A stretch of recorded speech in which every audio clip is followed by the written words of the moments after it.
जय श्री कृष्ण। आप सभी का हमारे YouTube चैनल पर हार्दिक स्वागत है। आज की इस वीडियो में आप सभी सुनेंगे जितिया व्रत, जिसे कि जीवित पुत्र का व्रत के नाम से भी जाना जाता है, कि पौराणिक कथा। तो आइए सुनते हैं। जितिया पर्व से जुड़ी 3 कथाएं काफ़ी प्रचलित हैं, जिसमें पहली कथा चील और सियारनी वाली है, दूसरी जिमूत वाहन वाली और तीसरी कथा महाभारत काल से जुड़ी है। धार्मिक मान्यताओं के अनुसार जो कोई भी महिला जीवित पुत्र का व्रत या जितिया व्रत करती है, उसकी संतान पर कभी भी कोई संकट नहीं आता, साथ ही संतान का जीवन सुख से भर जाता है। ये व्रत निर्जला रखा जाता है, यानी इस व्रत में अन्न जल कुछ भी ग्रहण नहीं किया जाता।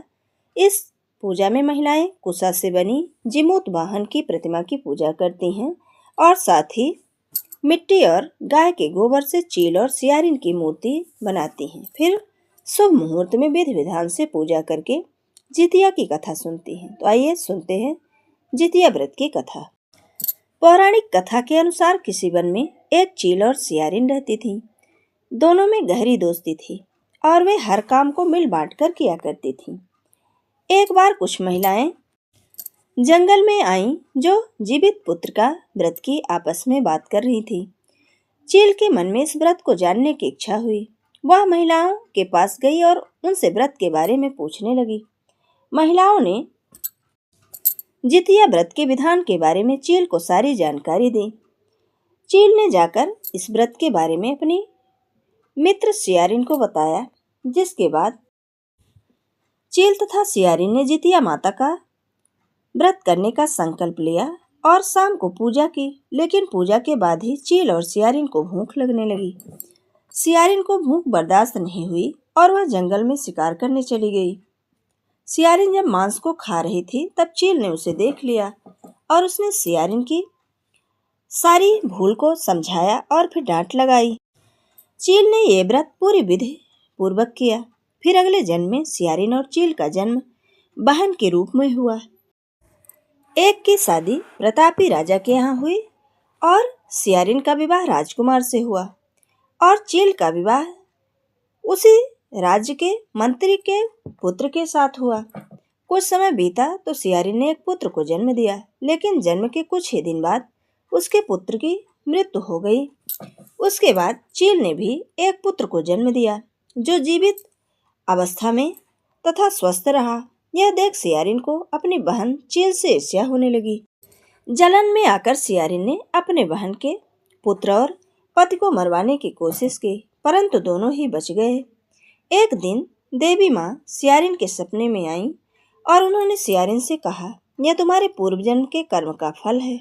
अगर तुम अपनी परिस्थिति ठीक करना चाहती हो तो माँ जितिया के व्रत को जरूर करो। प्रातःकाल उठकर इस सपने के बारे में सियारिन ने अपने पति को बताया। सियारिन की पत्नी ने यह सुनकर सियारिन को ये व्रत करने के लिए कहा और उसकी बहन चील से माफी मांगने को भी बोला। इसके बाद सियारिन चील के घर गई और उससे अपनी गलतियों के लिए माफी मांगी। सियारिन को उसकी गलतियों पर पछतावा देखकर चील ने उसे माफ कर दिया। अगले साल जब जितिया व्रत पड़ा तो वे सियारिन और उसके बहन चील दोनों ने मिलकर व्रत को रखा। माता जितिया ने प्रसन्न होकर सियारिन को पुत्र प्राप्ति का आशीर्वाद दिया। कुछ दिनों बाद ही सियारिन ने एक सुंदर बालक को जन्म दिया। इसके बाद दोनों बहन प्रेम भाव से खुशी खुशी रहने लगी। जितिया व्रत की दूसरी कथा है जिमूत वाहन की। जब वृद्धावस्था में जिमूत वाहन के पिता ने अपना सारा राजपाट त्याग कर वानप्रस्थ आश्रम जाने का निर्णय किया, तब जिमूत वाहन को राजा बनने की कोई रुचि न थी। इसलिए उन्होंने अपने साम्राज्य को अपने भाइयों को सौंपकर अपने पिता की सेवा करने के लिए जंगल की ओर प्रस्थान किया। जिमूत वाहन का विवाह मलयवती नामक एक राजकन्या से हुआ। एक दिन जिमूत वाहन जब जंगल में जा रहे थे तो उन्होंने एक बूढ़ी महिला को रोते हुए देखा। जिमूत वाहन को पता चला कि वह नागवंश की स्त्री है।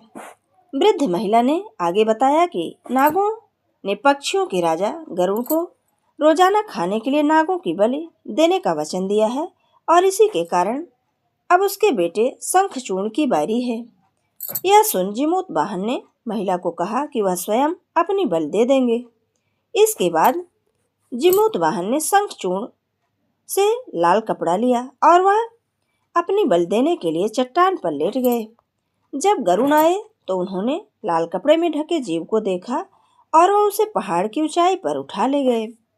पंजों में जकड़े हुए जब पीड़ा के कारण जीमूतवाहन कराहने लगे और तब गरुड़ की नजर उन पर पड़ी और उन्होंने जीमूतवाहन से पूछा कि यह कौन है और नागों के स्थान पर वह क्या कर रहे हैं।